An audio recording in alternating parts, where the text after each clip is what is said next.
Baik, bismillahirrahmanirrahim. Assalamualaikum warahmatullahi wabarakatuh. Jumpa lagi kita di mata kuliah pendidikan kependidikan dasar dengan pokok bahasan materi kita kali ini, yaitu tentang sikap atlet dan penanganannya. Ya, jadi seorang pelatih tentu harus paham, harus mengerti mengenai sikap atlet, seperti apa karakter atlet tersebut, dan bagaimana menangani ketika menemukan atlet-atlet yang seperti ini. Oke, pada bahasan kali ini kita akan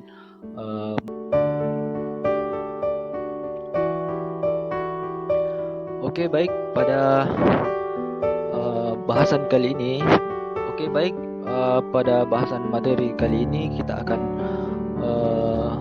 membahas satu persatu sikap atlet atau karakter atlet yang ada pada umumnya dan bagaimana bentuk-bentuk penanganannya. Oke. Yang pertama, sikap atlet yang pertama yaitu adalah atlet yang menolak coaching. Jadi menolak untuk berlatih. Ciri-ciri atlet yang seperti ini, yang pertama itu tidak mau melakukan yang diinstruksikan pelatih. Jadi tidak mau melakukan apa yang menjadi instruksi dari pelatihnya. Kemudian yang kedua, menghindari pelatih. Jadi atlet yang seperti ini itu menghindari pelatih, tidak mau ketemu pelatih, membuang muka saat bertemu atau bertatap muka dengan pelatih. Jadi buang muka. Kemudian makin lama makin menjauh dari pelatih dan teman-teman. Jadi bukan hanya pelatih yang dijauhi, tetapi juga teman-temannya. Kemudian prestasi latihan hari ini dan besok sangat berbeda. Jadi prestasinya mulai menurun. Jadi seperti inilah. Kemudian meminta nasihat dukungan dari pelatih yang lama. Ya. Jadi dia mungkin lebih percaya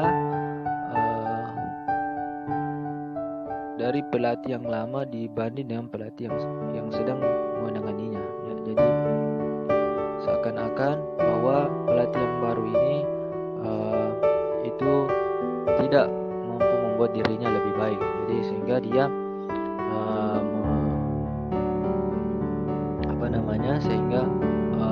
meminta dukungan atau nasihat kepada pelatih yang lama. Seperti apa bentuk penanganannya ketika menemukan atlet yang seperti ini? Yaitu usahakan pelatih tidak terlalu dekat. Jadi sebagai seorang pelatih bisa menjaga jarak dengan atlet yang seperti ini, ya. Jadi jaga jarak. Kemudian biarlah atlet berlatih sendiri. Jadi biarkan dia berlatih sendiri. Jadi jaga jarak, biarkan dia berlatih sendiri. Tetapi tetap dalam penguasaan kita sebagai seorang pelatih. Ya, sebab kita mampu seyogianya menjaga jarak dengan atlet yang seperti ini.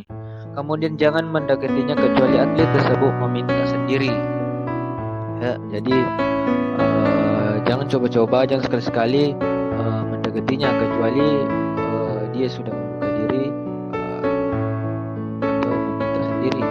Kemudian jangan mencoba mendekatinya langsung, ya. Kemudian jika atlet mencoba untuk berhubungan, cobalah untuk tetap hangat, ya. Jadi kalau atletnya sudah membuka diri, sebagai seorang pelatih kita harus tetap hangat, memberikan peluang, memberikan kesempatan untuk menjadi lebih baik. Jadi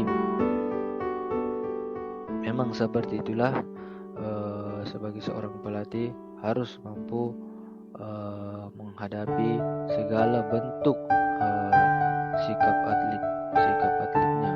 Tentunya atlet yang satu dengan atlet yang lain itu berbeda. Jadi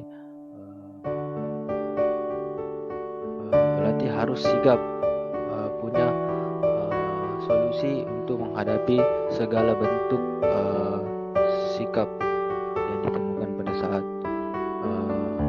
melatih. Kemudian sikap atlet yang kedua yaitu atlet yang melawan. Jadi ini lebih parah lagi karena atletnya munculkan perlawanan kepada pelatih. Seperti apa itu? Ciri-cirinya latihan tidak sesuai dengan jadwal. Ya, jadi latihan tidak sesuai dengan jadwal. Ya, maunya datang sesuai keinginannya sendiri. Mau terlambat, mau datang cepat. Pokoknya itu tidak sesuai dengan jadwal. Kemudian mengajukan tuntutan yang berlebihan. Jadi banyak maunya, kurang tindakannya. Kemudian iri dengan anggota yang lain, ya, egois, tidak patuh dengan aturan, saat latihan tidak jelas arah dan tujuannya, jadi punya arah dan tujuan, sukar akrab dengan yang lain. Jadi teman-teman itu dijauhi. Kemudian biasanya tergolong cerdas. Tapi orang yang seperti ini itu biasanya cerdas. Bukan hanya dalam proses berlatih antara pelatih dan atlet, tetapi di dunia pendidikan juga sering kita temukan siswa atau mahasiswa seperti ini, ya. Jadi biasanya tergolong cerdas, orangnya seperti ini tergolong cerdas. Nah, bagaimana bentuk penanganannya? Pelatih harus benar-benar tahu tentang cabur yang digeluti, karena biasanya atlet ini cerdas dan tidak segan-segan untuk menjadikan pelatih sebagai mangsa dari rasa bersalah. Ya, jadi bentuk penanganannya, pelatih harus paham betul mengenai caburnya, ya, karena atlet yang seperti ini itu biasanya selalu mencari kelemahan-kelemahan dari pelatih, ya, mencari kelemahan untuk dijadikan mangsa sebagai rasa bersalah. Kemudian atlet selanjutnya, atlet yang terlalu tegang. Ya, jadi kadang-kalanya ada atlet yang terlalu tegang. Seperti apa itu atlet yang tegang? Ciri-cirinya itu gerakannya kaku. Jadi gerakan yang ditampilkan itu sudah mulai kaku. Kemudian berkeringat dingin, leher dan pundak kaku, terkadang sakit perut. Jadi terkadang sakit perut tiba-tiba, kemudian hilang konsentrasi. Tentu atlet yang sudah tegang itu tidak bisa berkonsentrasi, tidak nafsu makan sebelum bertanding. Kita menemukan atlet seperti ini tidak nafsu makan. Kenapa? Karena sebelum bertanding itu sudah dijadikan beban, memang sudah dipikir memang bagaimana nanti pada saat bertanding, jadi nafsu makannya ikut menghilang. Kemudian pesimis, jadi belum bertanding sudah kalah. Jadi ini atlet seperti itu juga butuh penanganan yang serius dari pelatih. Nah, seperti apa itu bentuk penanganannya? Yaitu memberikan pujian setiap melakukan hal positif. Jadi sering-sering seorang pelatih sering-sering memberikan pujian. Kemudian biarkan dia mengeluh, mengungkapkan perasaannya. Jadi biarkan dia mengeluh. Sebagai seorang pelatih harus siap mendengarkan apa yang menjadi keluh kesah dari atlet yang seperti ini. Kemudian katakan bahwa hal yang dialaminya adalah hal yang lumrah. Disampaikan bahwa apa yang kamu alami itu merupakan hal umum dan biasa terjadi. Katakan bahwa pelatih merasakan pula beban mental lebih besar dari atletnya.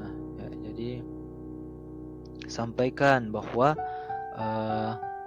apa yang kamu rasakan, kami sebagai pelatih itu lebih merasakan apa yang kamu rasakan. Kemudian menyarankan atlet untuk peregangan otot. Jadi ketika menemukan atlet yang seperti ini, silakan anjurkan, silakan instruksikan untuk melakukan peregangan otot untuk menghilangkan ketegangan dalam dirinya. Namun ada bentuk-bentuk sentuhan yang lain untuk menghilangkan ketegangan dalam diri atlet atlet selanjutnya yaitu atlet yang takut sukses. Ya, kedengarannya aneh ya. Atlet takut sukses. Nah, kita lihat ciri-cirinya seperti apa. Takut teman-teman iri jika ia sukses. Ini aneh ya. Takut teman-teman iri jika ia sukses. Ternyata ada yang seperti ini. Kemudian tidak mau menjadi yang terbaik. Jadi tidak mau menjadi yang terbaik. Kenapa? Takut teman-temannya iri pada dirinya. Kemudian takut menang. Kenapa takut menang kira-kira? Oke, jika menjadi juara terus dihantui beban mental karena harus mempertahankan juara. Jadi ternyata inilah alasan kenapa takut menang, ya, karena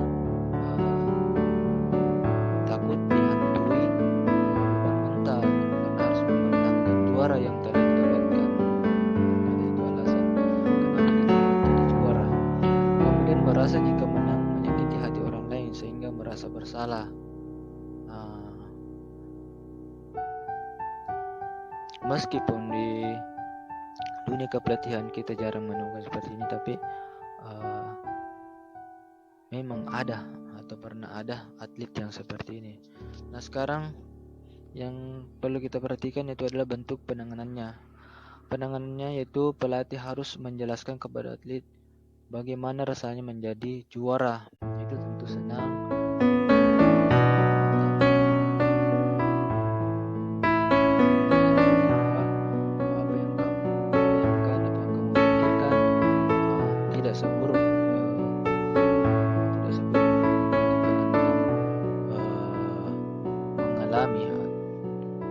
Menjadi seorang juara ternyata senang dan tidak ada beban mental seperti yang kamu bayangkan.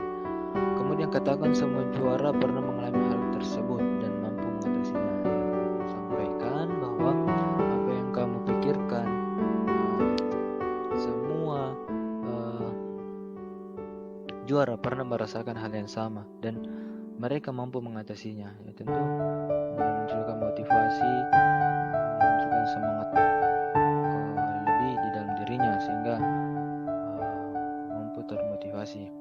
Kemudian beri pengertian bahwa tidak mudah untuk sukses dan sukses bukanlah suatu kesalahan. Jadi sampaikan seperti itu. Oke, selanjutnya sikap atlet yang selalu menarik diri dan curiga. Jadi selalu menarik diri dan curiga. Ciri-cirinya atlet yang menarik diri itu tipe penyendiri, suka menyendiri, kemudian sederhana, rendah hati dan tidak suka menjadi pusat perhatian orang lain. Canggung berada di antara orang banyak meskipun dia penuh percaya diri. Ya, jadi suka menyendiri, rendah hati, tidak suka menjadi pusat perhatian orang, tetapi sebenarnya dia punya rasa percaya diri. Itu adalah ciri dari atlet yang memiliki sikap menarik diri. Kemudian atlet yang curiga yaitu tampak murung, tidak gembira, senang menyendiri pula, jarang berkomentar. Apabila ada yang mendekatinya, reaksinya adalah curiga. Jadi atlet seperti ini ketika ada temannya atau pelatih yang berusaha mendekatinya, maka bawaannya dia akan selalu curiga. Ya. Nah, sekarang bagaimana bentuk penanganannya? Penanganannya harus hati-hati karena atlet sangat peka. Ya, jadi harus hati-hati. Cukup senyum pujian. Cukup memberikan senyum, berikan pujian, penghargaan. Bisa juga dengan tepukan di bahu serta meyakinkan atlet bahwa pelatih percaya padanya dan dapat menolongnya. Ya, jadi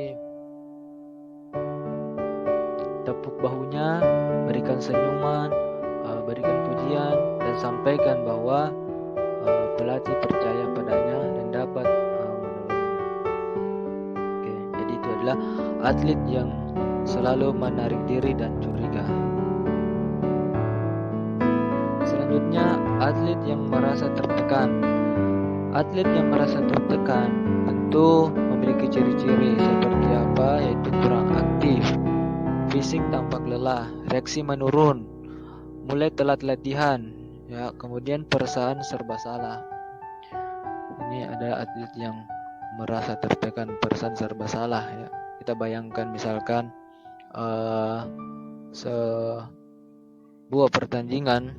suatu pertandingan sepak bola di mana kemenangan dan kekalahan tim itu ditentukan dengan adu penalti, dan ternyata atlet yang berkesempatan dan berpeluang untuk menjadikan tim unggul namun tidak menyelesaikan tendangan penaltinya dengan baik, maka ini bisa terjadi pada atlet tersebut, yaitu perasaan serba salah. Nah, sekarang bagaimana bentuk penanganannya? Yaitu memberikan dorongan nasihat. Jadi kita berikan dorongan, berikan nasihat. Kemudian menganjurkan untuk tidak memikirkan hal yang telah berlalu. Jadi hal tendangan penalti membuat tim kalah, tidak mampu membawa tim menjadi juara, itu sudah berlalu. Jadi tinggal bagaimana kita menyusun, mempersiapkan metode-metode yang lebih baik dari sebelumnya untuk demi perkembangan atau kemajuan tim yang lebih baik. Kemudian memberi kesempatan atlet untuk mengungkapkan segala sesuatu dalam dirinya. Jadi berikan kesempatan untuk mendengarkan keluh kesahnya, apa yang menjadi beban dalam psikisnya dan sebagainya. Jadi luangkan waktu untuk mendengarkan semua keluh kesahnya. Itu adalah suatu bentuk penanganan yang baik. Kemudian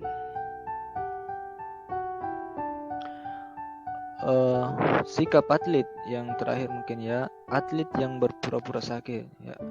Atlet yang berpura-pura sakit, ciri-cirinya itu suka bohong untuk menghindari latihan, ya. Bukan hanya atlet yang sering kita temukan seperti ini, tapi di dalam mengajar siswa atau mahasiswa terkadang juga ada yang seperti ini, yaitu berpura-pura sakit untuk menghindari latihan. Ada yang seperti itu.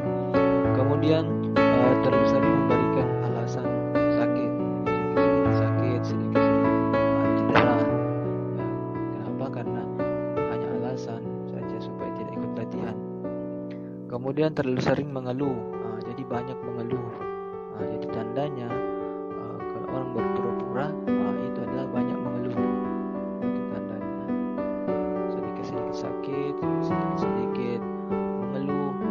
Jadi ini bisa dicurigai bahwa anak ini mungkin berpura-pura, ya. Tapi jangan langsung menjustis bahwa dia sedang berpura-pura. Silahkan telusuri dulu lebih detail seperti apa. Nah, bagaimana bentuk penanganannya? Yaitu atlet ini harus diawasi dengan ketat dan sering diberi nasihat. Jadi jangan capek-capek untuk memberikan nasihat, ya. Oke, jadi itulah beberapa sikap atlet yang tentu harus dipahami oleh pelatih di dalam melakukan dalam menekuni dunia kepelatihan. Kenapa? Karena memahami dan mengerti sikap, kemauan, keinginan atlet itu merupakan kunci utama untuk mencapai suksesnya atau tercapainya sasaran atau tujuan latihan yang telah ditetapkan bersama, baik itu atletnya maupun pelatihnya. Oke, sekian